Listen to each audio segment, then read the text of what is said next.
You have 4 seconds. That's roughly how long it takes a 700-pound cave lion to close a 30-foot gap once it decides you're dinner. Feel that for a second. 4 seconds is barely enough time to finish reading this sentence, let alone run, hide, or fight back. You're unarmed. No gun, no knife, not even a sharp stick. Your nails are useless.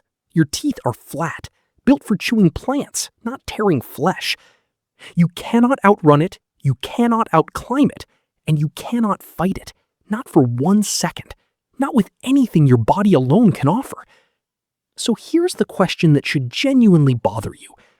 If that's true, and it is true, verified by fossils, by physiology, by basic math, how are you even here reading this right now? How did a slow, weak, clawless, fangless animal become the one species every single apex predator on this planet eventually went extinct trying to eat? Let's establish exactly how outmatched we actually were, because the numbers are worse than most people assume. In 1924, a skull was discovered in South Africa belonging to a 3-year-old child, an early human ancestor. 2 puncture holes went straight through the eye sockets, spaced exactly to match the canine teeth of a leopard. That child wasn't an unlucky exception. For millions of years, that was simply what happened to us. We weren't hunters, we were food. And the competition hunting us wasn't ordinary. It was the deadliest lineup of predators the planet has ever produced. Smilodon fatalis, the saber-toothed cat. 600 pounds of muscle with 11-inch canines built to punch through the throat of a bison in one single bite. It didn't chase because it didn't need to. It waited motionless in tall grass or near a water source, invisible until the last possible second, then covered 30 feet in under 2 seconds, faster than you could turn around. The short-faced bear stood 12 feet tall on its hind legs, weighed a full ton, and unlike today's bears, which happily eat berries and fish, it ate almost nothing but meat, running down prey across open ground at 40 miles per hour with long, endurance-built legs. And the cave hyena hunted in coordinated packs of 20 or more, with a bite force nearly 7 times stronger than your own jaw could ever produce, strong enough to crack open solid bone like an eggshell, just to reach the marrow hidden inside. They hunted mostly at night, exactly when early humans could see the least and were at their most vulnerable. Here's the part that should really unsettle you. A chimpanzee, our closest living relative, is roughly 3 times stronger than you, has actual fangs, and can still get killed by a leopard. We were slower than chimps, weaker than chimps. We saw worse in the dark, smelled worse from a distance, and our infants couldn't walk for an entire year while screaming loud enough to announce our location to anything nearby. By every measurable standard, we should not have survived 100,000 years, let alone become the last species standing, while every predator on that list went extinct. So what actually saved us? Not strength, not speed. 3 specific inventions, stacked on top of each other, each one closing a gap our bodies couldn't close on their own. The first was fire.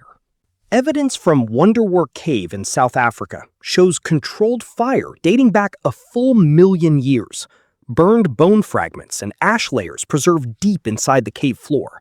Fire did something almost magical to a nervous predator's brain.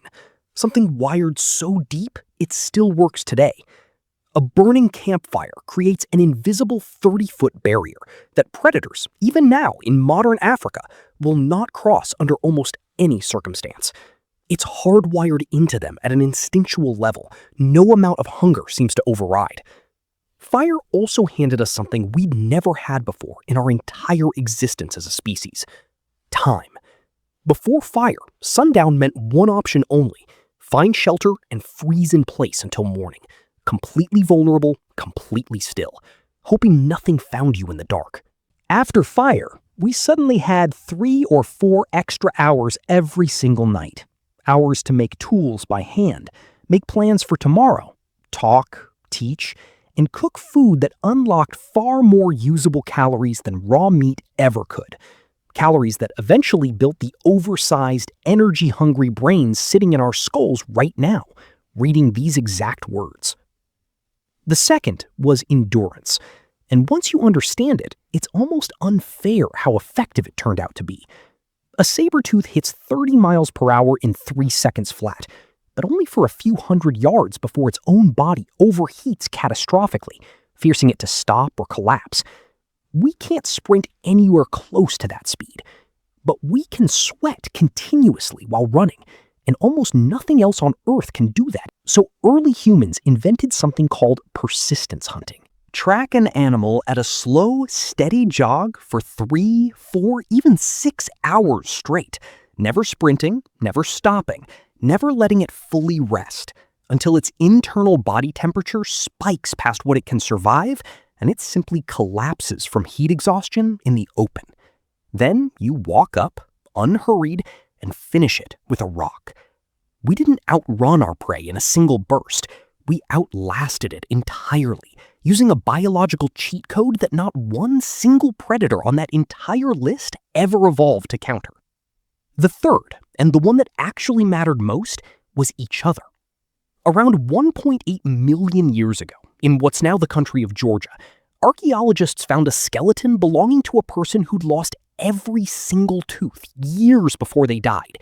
No teeth means no chewing meat, no processing raw food. And yet this person kept living for years. Someone was feeding them. In the wild, a predator with no teeth dies within days. We are the only species where the group simply refuses to let that happen. 5 humans with sharpened wooden spears, coordinated through language, could kill a saber-tooth outright, driving it toward a cliff while others waited below with weapons aimed. No other predator on Earth could organize an ambush like that. We didn't just cooperate. We strategized, and we cared for the wounded and the useless, which is exactly the kind of weakness that should have gotten a species killed off, and instead became our single greatest weapon. And it worked. Every predator on this list is extinct. The saber-tooth? Gone 10,000 years ago. The cave lion? Gone 14,000 years ago. The short-faced bear? Gone 11,000 years ago. We're still here.